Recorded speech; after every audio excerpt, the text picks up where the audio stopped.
thing that we do. Things. Yeah. We're talking about how when we were kids, growing up in the 80s and 90s, because we ain't that old. We ain't 75 like some people that I'm sure 75. Yeah, you septuagenarians. You take it. Take that. Yep. The center of the video gaming universe was Japan. Meaning that, yes, you had people in other countries like Europe and North America that were making video games, but the biggest video games were all coming out of Japan. Then Nintendo and Sega in particular, you had Konami, you had Capcom, you had Square, Enix. All the really big games were coming out of there. And then there was a time in the 70s when, the video game industry was birthed in America. Not Nolan Bushnell, I'm sorry. Jeez. Ralph Baer with the Magnavox Odyssey, the first video game console in 1972. And then, Nolan Bushnell and Atari kind of took up those reins, and they were huge. But then you had Pac-Man, you had Space Invaders, and then the Japanese invasion began. And a lot of the things that Nolan Bushnell and Atari begin to publish are just kind of replicas of some of the bigger things that were already going on in Japan. Right. And then obviously you had the video game crash, which I again stress was a North American video game crash in '83. Everywhere else things were fine, but that crash in North America allowed for the Japanese domination of the industry. Everybody caught Pac-Man fever. And then you could sing that. Yes. No, I won't. I won't do that. I'm not going to sing Pac-Man fever. Anyway, and then And then somewhere around the turn of the century, around 2000, you started to see more and more North American developers really Ridge Racer. Yes. No. Yeah. That was that time. But anyway, go ahead. Yeah. EA, obviously. Yep. Grand Theft Auto: The Rise of Rockstar. Which that's more Western because they also have that's initially a UK company, isn't it? Yeah, I think it is. There's because I think it was started with two guys. That's why they made London 1969, which was the clamp on to GTA 2. But yeah, so British studio, but still Rockstar, Western outside. Right, totally. And then of course Microsoft enters with the Xbox. So Bungie was huge and is big with that. Rareware was obviously bought by Microsoft as well. That was UK studio, the UK developer that had huge dominance in the late '90s and into the early 2000s. And then Bethesda, with kind of redefining the RPG with all of the Elder Scrolls series, so on and so forth. Activision, really there's actually a lot of American developers that kind of funnel underneath to some of the bigger conglomerates like EA, like Activision, because a lot of those, like Raven, like all these different software companies, id. We're leaving out id, right? Oh, of course. And but the point is, it's gotten to the point, and we actually checked last year at this time. The worldwide top grossing video games, and it's like the top 10, maybe one was developed in Japan. The rest were mostly North America, a few in Europe. Yeah. And it's to the point now, there's news that just came out that the Xbone 180 will not be released in Japan even close. It'll be next year.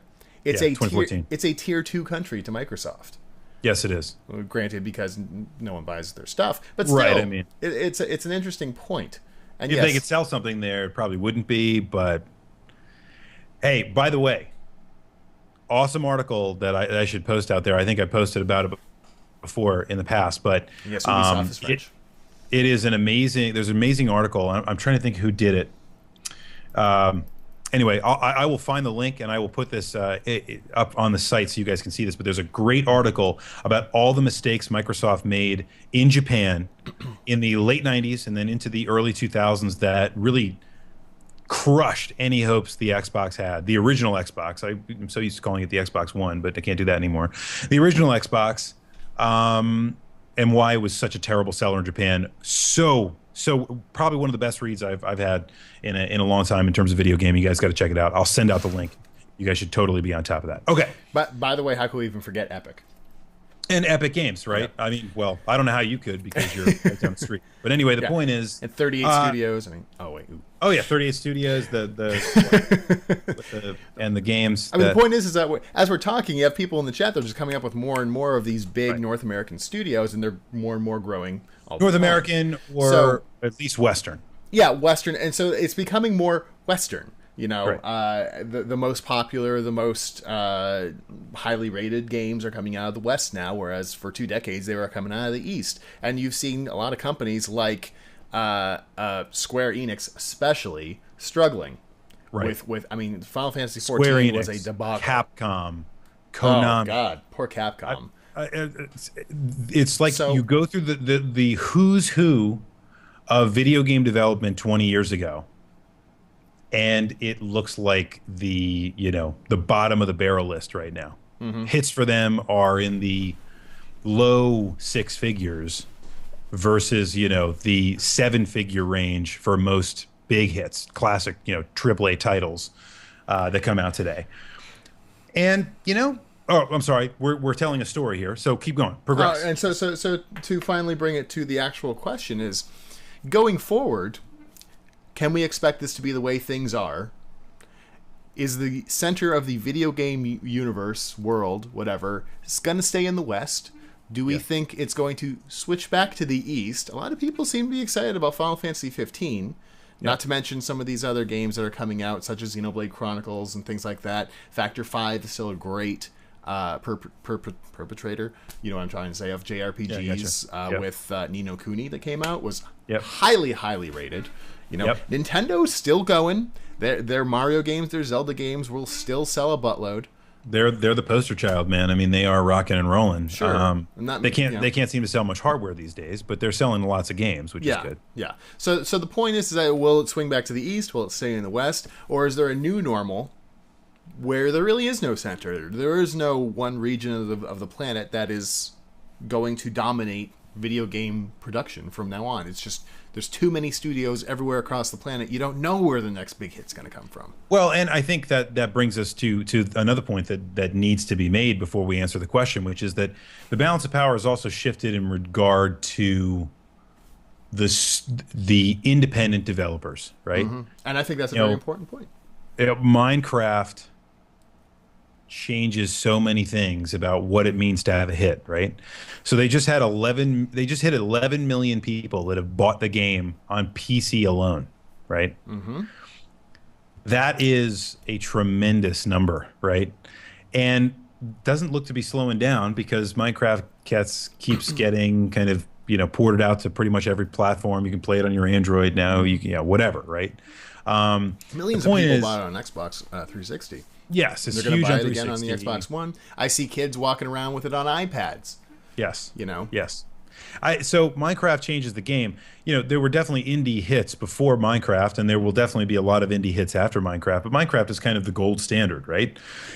And when something like that happens, something that is so seismic that the entire industry feels it, everybody asks themselves, well, what happens now? Right? What do we do? Can we continue to make, look at somebody like Sony that's making PlanetSide now, which is going to be free to play, right? I mean, in some ways, they're trying to hit so many more markets than they used to try to bring all this stuff together and attract so many more gamers to their games than they could before. I don't know. I think with there being no center of gravity there, and there being, you see independent games, just go onto your phone, hit the Android market or the App Store on your iPhone, and just pop right in there and look at the sea of apps that do not originate either from the United States or from the West. It's so many Eastern developed apps that are on the top 10. West, East, and in between. Right. What some might consider, I don't mean this derogatorily, but third world. Third world meaning Sure. not not the traditional It's like Silicon US Valley. sphere of influence and yeah. the Eastern sphere of influence. You have somebody in the garage coding a game and making a profit. It's Right. like it's in some ways it's like the old computer clubs of the late 70s and early 80s, right? Yes, and that's something that Carrara and both Indie Game Searchlight were noting. You have a lot of pretty big games coming out of places like Spain, Yeah. South Africa, Iran. Right. That's crazy. I mean, places where the free download of those apps in many cases is strictly forbidden / illegal. Yeah. Yet they can be developed and sold in other countries. I mean, it's incredible the lines of business that get opened up by virtue of that. I say all that. Good topic, good conversation to have. But we say all of this to make a different point, which is I think the balance of power has definitely shifted. I don't see it shifting back east. No. I don't see that happening. You know, the other reason that Xbox. If Xbox could sell if Microsoft could sell an Xbox in Japan, it wouldn't be a tier 2 market for them. Mm-hmm. But to bolster their position a little bit, Japan used to be the largest video game market in the world, right? Mm-hmm. By far, by a lot. And on a per capita basis, it probably still is, to be honest. But in terms of sheer numbers, it doesn't even come close anymore, right? The United States is the largest gaming market, or North America, sorry. North America is Canadians. North America is the largest video game market in the world. We love you. With Europe being number 2 and Japan being a distant third, right? Mm-hmm. And you have all these other places like China, Korea, where RPGs are taking off like crazy. MMOs are just so huge there, right? Where everyone and their mother has an MMO, and it's like, when do we reach saturation? It seems like they can't reach saturation there, where we've already kind of seen saturation in the West. I just don't see that is not a formula for the balance of power to shift back to the East. Right. I would agree. And I think it's important to note that Japanese games are always very popular in Japan, and we have to just call a spade a spade. Japan's a very insular country. Yes. They're very, very Japan-centric. It's something like, 97% of the people in Japan are Japanese. They if you're not from Japan, you're an outsider. And that's, right. I would say that's probably one of the big reasons why Xbox does not do well there. It's an I agree. It's an invader, Absolutely. And I don't think it's going to change for the foreseeable future. So no, I don't think so either. Japan's its own thing. The rest of the world still consumes Japanese games, but not nearly as solidly as it used to. It's a niche. It's taking from everywhere now. Yeah, it's a niche now, and I mean there are some very, very obviously some very solid games that are made by Japanese developers. Look no farther than Kojima, and look no farther. So I don't know if any of you played Dragon's Dogma, for example, from Capcom. Is it a masterpiece? No. But you know what? It's really good. They're making another one, and I bet it's going to be a hell of a lot better. Definitely worth your time. And it's a game that got completely and totally covered up because it didn't sell anywhere near outside of Japan, what it did there. Right. Not because it was a bad game, but because it really just... Even though it was a very Western... It was Capcom trying to make a Western kind of game. They still made a Japanese game. It's just what happened. So Red Mage and Chrysalis are both bringing up handheld gaming. Yep. And they distinguish it from mobile gaming, which I find interesting. Splitting hairs, but I'll give you that. Okay, a lot of people put them together nowadays. They say that for handheld gaming, meaning specific handheld consoles that are specifically play games and don't do much else, although it's kind of changing, you go to Japan for your PSP, for your 3DS. Japan still makes the best games for it.